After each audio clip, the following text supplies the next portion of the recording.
Hello friends, आज मैं आपके सामने एक नई वीडियो ले आई हूँ। आज हम करेंगे Keynesian theory of income and employment.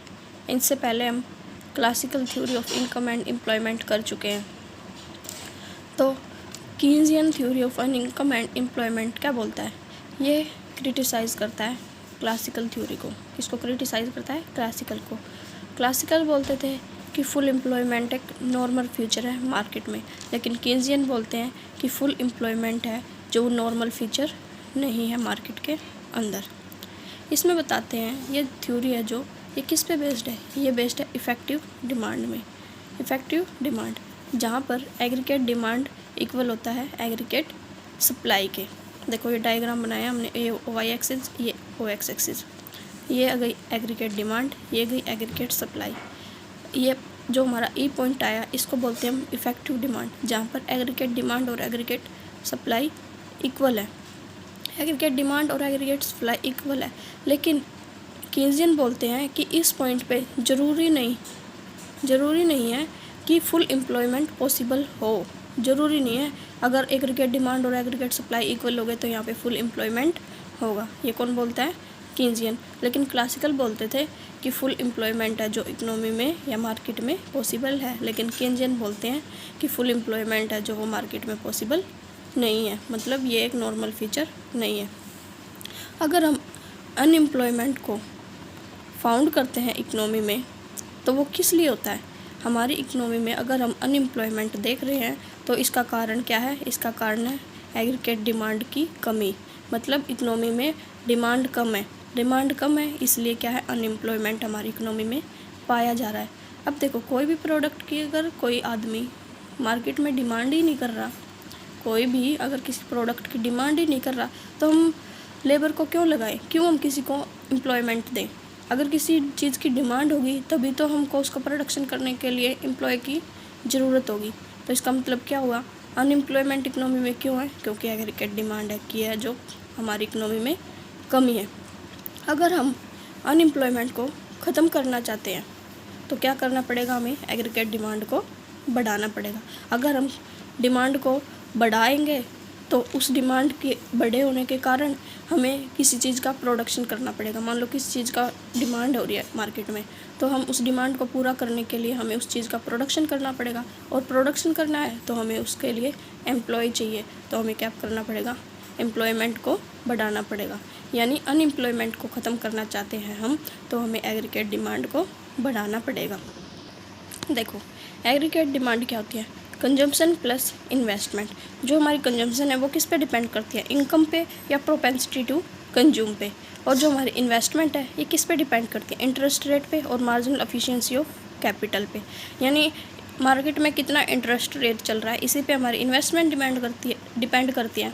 और कंजम्पशन हमारी इनकम क्या है, या हमारी इनकम जितनी भी थी किस हिसाब से हमको खर्च कर रहे हैं। हमारी मान लो कितनी हमारी इनकम बढ़ी और किस हिसाब से हम उसको खर्च कर रहे हैं, वो होती है average propensity to consume.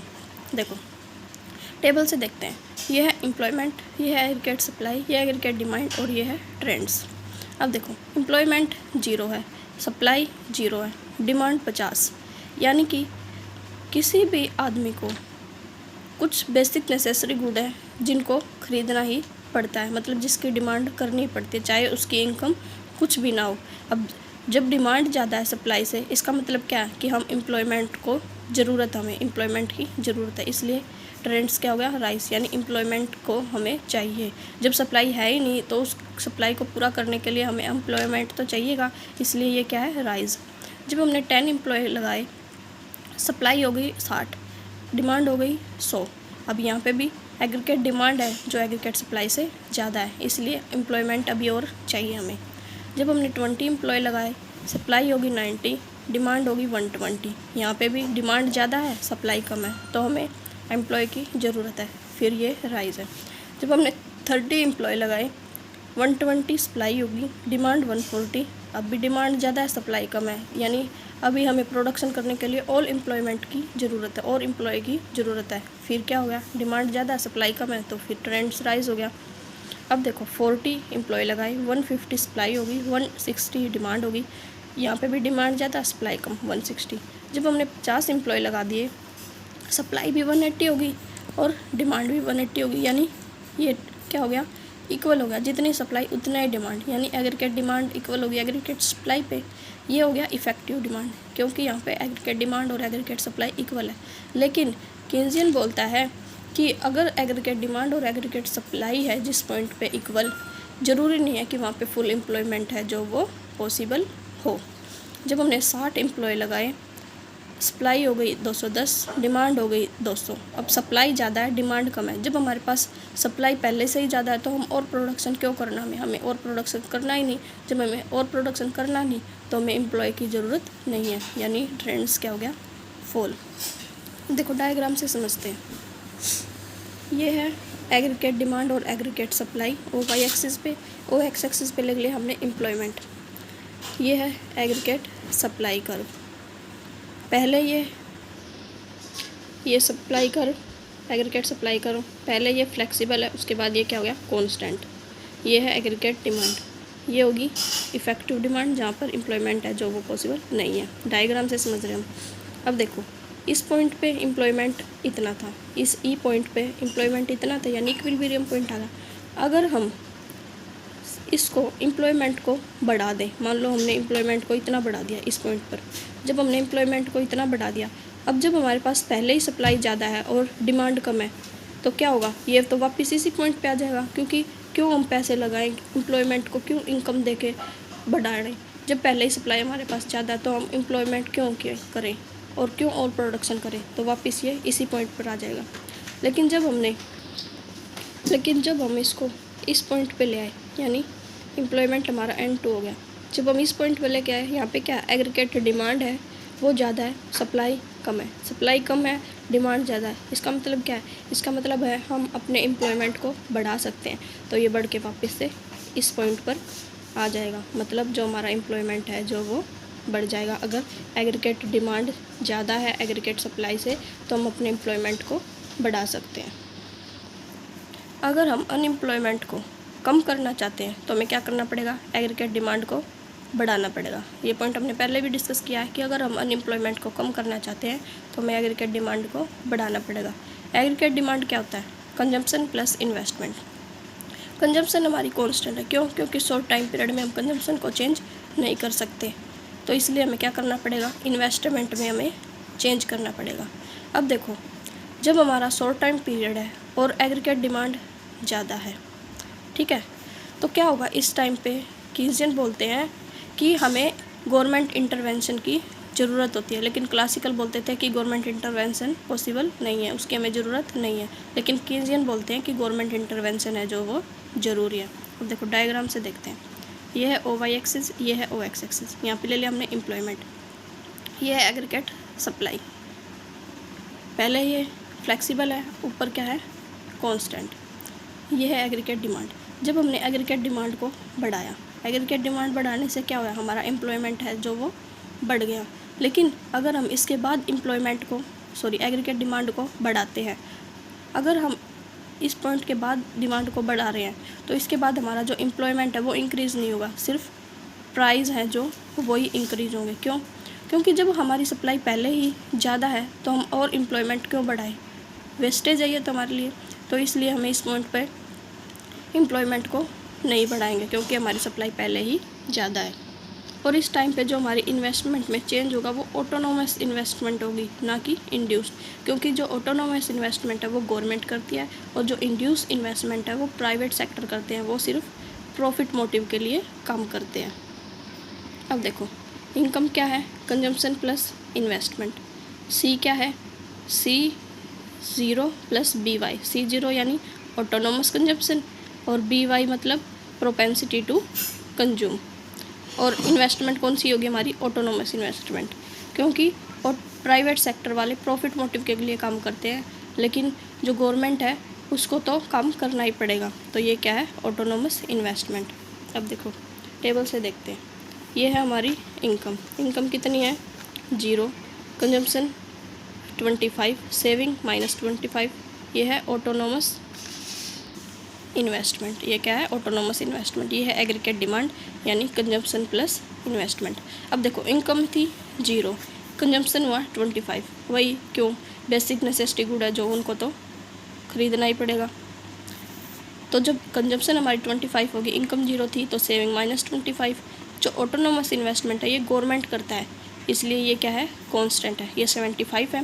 Aggregate demand क्या होती है, कंजम्पशन प्लस इन्वेस्टमेंट। कंजम्पशन हमारी 25 थी और इन्वेस्टमेंट हमारी कितनी है, 75, ये कितना हो गया, 100। अब ये किसी की कंजम्पशन, किसी की इन्वेस्टमेंट, ये किसी के लिए तो इनकम बढ़नी होगी, इसलिए ये इनकम यहाँ पे आ गई, ये होगी 100, कंजम्पशन हो गया 100। जब इनकम भी उतनी है, कंजम्पशन भी इतना ही है, तो सेविंग कितना हो गया, 0। ऑटोनोमस इन्वेस्टमेंट 75, एग्रीगेट डिमांड कितना होगी, consumption plus investment, consumption 100, investment 75, यानी कितना हो गया, 175। ये फिर ये किसी की इनकम थी, किसी की कंजम्पशन, किसी की इनकम बन गई 175, कंजम्पशन 156, सेविंग आ गई 19, 175 में से 156 गया 19, ऑटोनोमस इन्वेस्टमेंट थी जो वो 75 थी। अब देखो ये जब हमने कंजम्पशन प्लस इन्वेस्टमेंट किया तो आ गया 231 प्लस इंड्यूस इन्वेस्टमेंट हो गया 69।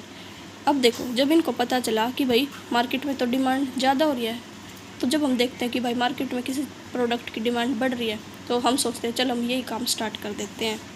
तो इसलिए इन्होंने भी क्या किया, ये इंड्यूस सेक्टर आ गया, यानी प्राइवेट सेक्टर आ गया, और इसने इन्वेस्टमेंट कर दी 69 की। अब 231 प्लस 69 किया, कितना आ गया, 300। कंजप्शन होगी 250 की, सेविंग कितनी होगी, इनकम 300, कंजप्शन 250, यानी सेविंग 50 की होगी। ऑटोनोमस इन्वेस्टमेंट 25, 250 प्लस 75 प्लस 25, जब हम इनको जोड़ा तो आ गया 350। ऐसे ये प्रोसेस है जो चलती रहेगी। अब देखो जब हमने देखा कि भाई जब हमारी कंजम्पशन थी, ये जो हमारे ये पॉइंट है ये कैसे निकले, ये भी आपको चलो बता ही देते हैं। कंजम्पशन क्या होती है हमारी, C0 प्लस BY, हमने B को मान लिया 0.75।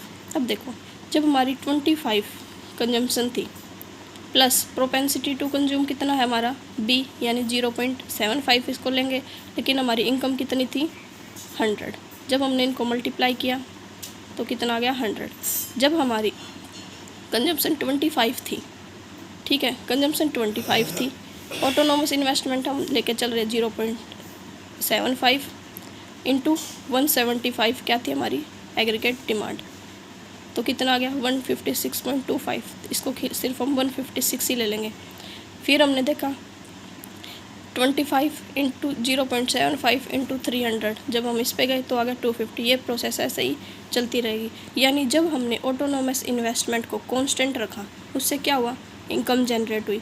इनकम जब जनरेट होने लगी तो प्राइवेट सेक्टर ने इन्वेस्ट करना स्टार्ट कर दिया, यानी इंड्यूस इन्वेस्टमेंट थी वो स्टार्ट होगी। जब इंड्यूस इन्वेस्टमेंट स्टार्ट हुई तो इकनॉमी है वो चलने लगी, यानी इनकम का फ्लो था जो मार्केट में वो बढ़ने लगा, फ्लो ऑफ इनकम है जो वो इंक्रीज होने लगा मार्केट में। अब देखो डायग्राम से देखते हैं। OY एक्सिस पे ले लिया हमने investment, saving, aggregate supply, aggregate demand.